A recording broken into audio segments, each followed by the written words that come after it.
नमस्कार, आपका स्वागत है। कैसे हैं आप? आई होप आप सब अच्छे होंगे और आपका स्वागत है चमत्कारिक उपाय में। तुलसी के पास दिया जलाने से क्या फल मिलता है? एक बार माता लक्ष्मी भगवान विष्णु से पूछती हैं, हे स्वामी, तुलसी के पास दीपक जलाने का क्या महत्व है और रोज शाम को तुलसी के पास दीपक क्यों जलाया जाता है? इससे मनुष्य को कौन सा फल प्राप्त होता है? तुलसी के पास दीपक जलाने की विधि क्या है तथा दीपक जलाते समय कौन से मंत्र का उच्चारण करना चाहिए? कृपया आप मुझे विस्तार से बताइए। तब भगवान विष्णु कहते हैं, हे देवी, आज आपने समस्त मानव जाति के कल्याण के लिए बहुत ही महत्वपूर्ण प्रश्न किया है। आपके इस प्रश्न का उत्तर देने से पूर्व मैं आपको एक प्राचीन कथा सुनाता हूँ, जिससे आपको सभी प्रश्नों के उत्तर मिल जाएंगे। इसलिए आप इस कथा को ध्यानपूर्वक सुनिए। इस कथा को ध्यान से पूरा सुनने मात्र से ही मनुष्य को 100 वर्षों तक तुलसी के पास दीपक जलाने का पुण्य प्राप्त होता है। फिर माता लक्ष्मी कहती हैं, हे स्वामी, मैं इस कथा को सुनने के लिए उत्सुक हूँ। कृपया आप इस कथा को सुनाना प्रारंभ कीजिए। तब भगवान विष्णु माता लक्ष्मी को वह कथा सुनाने लगते हैं। हे देवी, पूर्व काल की बात है। दक्षिण दिशा में तुंगभद्रा नाम की एक बहुत बड़ी नदी है। इस नदी के किनारे पर हरिहरपुर नाम का एक अत्यंत सुंदर नगर बसा हुआ है। उसी नगर में काशी नाम की एक ब्राह्मण निवास करते थे। वे अत्यंत गुणवान, चरित्रवान, धर्म कार्य करने वाले तथा वेदों के मार्ग पर चलने वाले थे। उन्होंने समस्त शास्त्र का अध्ययन किया हुआ था। उस ब्राह्मण की एक पत्नी थी, जिसे लोग दुराचार कहकर पुकारते थे, क्योंकि उसके कर्म ही उनके नाम के अनुसार थे। वह सदैव ही अपने पति को अपमानित करती थी। वह अपने पति के लिए कुवाच्य कहती थी, पति को भयंकर दुख देती थी, पति के लिए कभी भोजन नहीं बनाती थी। उसने अपने पति के साथ कभी शयन नहीं किया, कभी उसके साथ प्रेम से व्यवहार नहीं किया। पति के मित्र परिवार के लोग घर पर आते तो वह स्त्री उनको अपमानित करके भगा दिया करती थी और स्वयं काम भाव में उन्मत्त होकर निरंतर अन्य व्याधिचारिणी स्त्रियों के साथ घुमा करती थी। उसका मन पति को छोड़कर पराये पुरुषों में लगा रहता था। उसने कभी अपने पति से प्रेम से बात नहीं की, किंतु पराये पुरुषों के संग बैठकर बातें करती थी। पराये पुरुषों को मोहित करने के लिए सज धज कर गाँव में घूमने जाया करती थी। कभी वह वन में किसी वृक्ष के नीचे खड़ी रहकर सुंदर पुरुषों की राह देखने लगी और किसी दुष्ट पुरुष को मोहित करके उसके संग संग भोग विलास किया करती थी। फिर एक दिन वह दुराचारिणी स्त्री वन में जाकर एक वृक्ष के नीचे खड़ी हो गई। उसका चित्त काम से भरा हुआ था। वह किसी सुंदर कामी पुरुष को की राह देख रही थी, किंतु बहुत समय निकलने के बाद ही उस स्थान पर कोई पुरुष नहीं आया। इसलिए वह अत्यंत दुखी हो गई और प्रीतम की खोज में इधर उधर देखने लगी। उस दिन उसका सारा परिश्रम व्यर्थ हो गया। वहां पर खड़ी होकर वह नाना प्रकार की बातें कहकर विलाप करने लगी।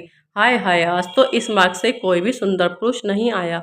अब मैं कैसे अपने काम वासना को शांत करूं? आज की रात कैसे बीतेगी? वह जोर जोर से विलाप करने लगी।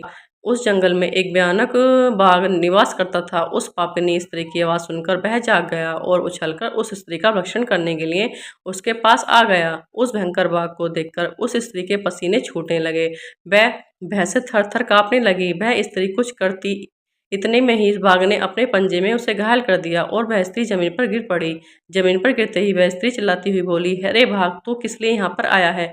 मुझे क्यों मार रही हो? मैं यहाँ पर अपने प्रियतम को खोज रही हूँ, तो मुझे छोड़ दो। मेरा भक्षण करके तुझे क्या मिलेगा? उस स्त्री की यह बात सुनकर वह भयानक बाघ क्षण भर के लिए रुक गया और हंसते हुए बोलने लगा, हे दुष्टा, आज विधाता ने तुझे मेरा ग्रास नियुक्त किया है। तुझ जैसी पापनी स्त्रियों का भक्षण करना ही मेरा काम है, तभी तुझे इस शरीर से मुक्ति मिलेगी। वह स्त्री कहने लगी, हे बाघ, तुम कौन हो? मुझे सच सच बताओ, तुम्हें किस कारण से बाघ की योनि में जन्म लेना पड़ा और तुम मुझ जैसी स्त्री का भक्षण क्यों करते हो? पहले मुझे सारी बात बताओ और फिर मेरा भक्षण करो। फिर बाघ कहने लगा, हे पापिनी, मैं तुझे तेरे पूर्व जन्म का वृतांत सुनाता हूँ। किस कारण से तुझे बाघ बनना पड़ा।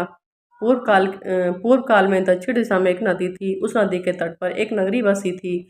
उस नगरी में मैं निवास करता था और मैं एक ब्राह्मण का पुत्र था और नदी किनारे बैठकर यज्ञ आदि कार्य किया करता था। मैंने उस जन्म में अनेक पापियों के लिए यज्ञ किया, उन पापियों को घर का भोजन कराया। मैंने धन के लोभ से अनेक पापियों के लिए कार्य किया। जिन वस्तुओं का दान ब्राह्मण को नहीं लेना चाहिए, उन वस्तुओं का दान भी मैंने ग्रहण किया और दूसरों से धन लेता था, लेकिन कभी वापस नहीं करता था। इस प्रकार से पाप करते हुए मुझे बहुत साल बीत गए और मैं बूढ़ा हो गया। मेरे बाल सफ़ेद हो गए, आंखें सूज गईं, मुंह के सारे दांत गिर गए, लेकिन फिर भी मेरी दान लेने की आदत नहीं छूटी और मैं पाप करता गया। फिर एक दिन मैं धन के लोभ से नदी किनारे गया और अन्य धूर्त ब्राह्मणों के साथ मिलकर हमने लोगों को ठगा, झूठ मंत्र बोलकर और सारा धन दान में दे दिया। फिर उस स्थान पर एक बीमार कुत्ते ने मेरे पैर में काट लिया और मैं मूर्छित होकर गिर पड़ा। उसी क्षण मेरे प्राण चले गए। फिर यम के दूत उस स्थान पर प्रकट हुए और मुझे पकड़कर यमपुरी ले गए। वहां पर यमराज ने चित्रगुप्त से मेरे कर्मों का लेखा जोखा निकालने के लिए कहा। फिर चित्रगुप्त कहने लगे, हे धर्मराज, इस ब्राह्मण ने घोर पाप किए हैं। इसने दूसरों से झूठ कहकर धन लूटा और विधि विधान से पूजा न करके झूठ मंत्र बोलकर भगवान का अपमान किया। इसलिए यह पापी ब्राह्मण केवल नरक जाने के लिए ही योग्य है। फिर यमराज ने अपने दूतों को आदेश देकर मुझे नरक की अग्नि में डाल दिया। अनेक वर्षों तक नरक की सजा भोगने के बाद मुझे वहां वाघ का शरीर प्राप्त हुआ और मैं इस दुर्गम वन में निवास करने लगा।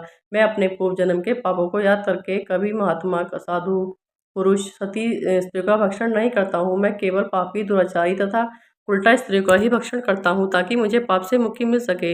इस प्रकार से उस बाघ ने अपने पूर्व जन्म का वृतांत सुना दिया और उस स्त्री से कहने लगा, हे पापनी, तेरे आचरण से तू उल्टा दिखाई पड़ती है। अपने पति को छोड़कर तू इस वन में अन्य पुरुषों के साथ भोग विलास करने के लिए आई है, इसलिए आज तू मेरा ग्रास अवश्य बनेगी। इतना कहकर उस बाघ ने अपने तीक्ष्ण नाखून से पापी स्त्री के टुकड़े टुकड़े करके उसे खा लिया। फिर उस स्थान पर यम के दूत प्रकट हुए और उस पापिनी स्त्री को उठाकर यमपुरी ले गए। वहां पर उसने यमराज के सामने खड़ा किया गया। फिर चित्रगुप्त ने उस स्त्री का लेखा जोखा निकालते हुए यमराज से कहने लगे, हे धर्मराज, ये स्त्री तो अत्यंत पापिनी है। इसने घोर पाप किए हैं। इसने व्याभिचार किया है। इसने अपने पति की कभी सेवा नहीं की। अपने पति को भूलकर पराये पुरुषों के संग भोग विलास किया करती थी। इसके पाप को सुनकर यमराज ने उस स्त्री को अग्नि से भरे हुए कुंड में डालने का आदेश दिया। अनेक वर्षों तक उसे कुंड में पकाया गया। फिर उसे निकालकर दूसरे नरक में डाल दिया गया। इस प्रकार से उसे अनेक वर्षों तक अलग अलग नरकों में डाला गया और नरकों में डालने के बाद वह महापापी स्त्री पुनः पृथ्वीलोक पर आकर चंडाल के रूप में उत्पन्न हुई। चांडाल के घर में जन्म लेकर वह फिर से अनेक पाप करने लगी, व्याभिचार करने लगी, अनेक पापी पुरुषों के संग विहार करने लगी। कुछ समय बाद पूर्व जन्म के पापों के कारण उसे कोढ़ का रोग हो गया और वह भयानक पीड़ा सहन करने लगी। उसका अंग अंग जलने लगा, उसके नेत्रों से पीड़ा होने लगी। इस दुख को सहन करती हुई वह दिन बिताने लगी। फिर एक दिन वह तीर्थ में स्नान करने के उद्देश्य से अनंतपुरा में चली गई। वहां पर वह एक आश्रम में वहां निवास करने लगी। वहां एक आश्रम में एक तुलसी का पौधा था। अन्य स्त्री को वहां पर तुलसी के पास दीपक जलाते हुए देखकर उस पापी स्त्री ने भी वही किया। उसने तुलसी के पौधे के पास एक दीपक जला दिया। फिर उसी रात हृदयाघात से उसकी मृत्यु हो गई और यमराज के दूत उसे वहां से ले गए। वहां पर प्रकट हुए। जैसे ही यम के दूत उस पापिनी स्त्री को पास में बांधकर ले जाने लगे, तभी भगवान विष्णु ने दो पार्षद उस स्थान पर प्रकट हुए और उन्होंने इन दोनों को रोक दिया और कहने लगे, हे दूतों, इस स्त्री को तुम छोड़ दो। यह स्त्री नरक जाने की योग्य नहीं है।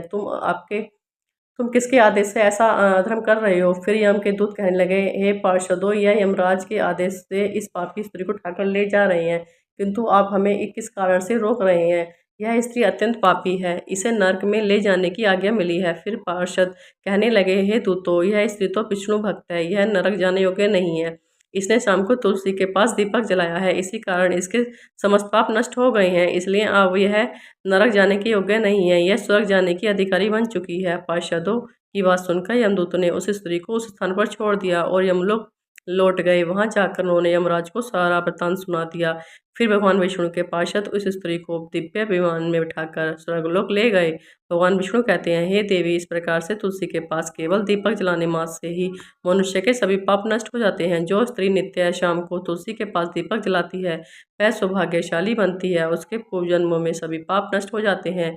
उससे सुख समृद्धि की प्राप्ति होती है। रोज तुलसी के पास दीपक जलाते समय इस मंत्र का उच्चारण करना चाहिए, ओम तुलसी देव्य च विद्यते विष्णु प्रियाय च धीमहि तन्नो प्रचोदयात्, जिसका अर्थ होता है, विष्णु प्रिय तुलसी, मैं आपका नमन करती हूँ, आपने मुझे उच्च बुद्धि दो। हे वृंदा, आप मेरे मन को रोशन करो। भगवान विष्णु कहते हैं, हे देवी, हजारों अमृत के घड़ों में नहलाने पर भी श्री हरि विष्णु को उनकी तृप्ति नहीं होती जितनी कि मनुष्य के द्वारा तुलसी का एक पत्ता चढ़ाने से प्राप्त करते हैं। 10,000 गोदान से मानव जो फल प्राप्त करता है, वही फल तुलसी पत्र के दान से पा सकते हो। जो मृत्यु के समय अपने मुख से तुलसी पत्र का जल पा जाता है, वह संपूर्ण पापों से मुक्त होकर भगवान श्री हरि विष्णु के धाम जाता है। हिंदू धर्म में तुलसी के पौधे का महत्व सबसे अधिक है। इसकी सबसे पहले पूजा भगवान विष्णु की जाती है। भगवान विष्णु कहते हैं, जिस प्रकार से देवी लक्ष्मी से वैकुंठ को से ऐश्वर्य प्राप्त होता है, उसी प्रकार से वैकुंठ में तुलसी के कारण ही पवित्रता प्राप्त है। पृथ्वीलोक पर जिस स्थान पर भी तुलसी का पौधा होगा, उस स्थान पर सभी बुराई का वास नहीं होगा। ऐसा स्थान सबसे अधिक पवित्र होगा। इसी कारण हमें हमारे घर में तुलसी का पौधा अवश्य लगाना चाहिए। इस प्रकार से भगवान विष्णु ने तुलसी के पास दिया लगाने का महत्व बताया। वीडियो अच्छी लगी हो तो लाइक, शेयर और ऐसे ही वीडियो देखने के लिए हमारे चैनल को सब्सक्राइब करना ना भूलें दोस्तों। राधे राधे दोस्तों।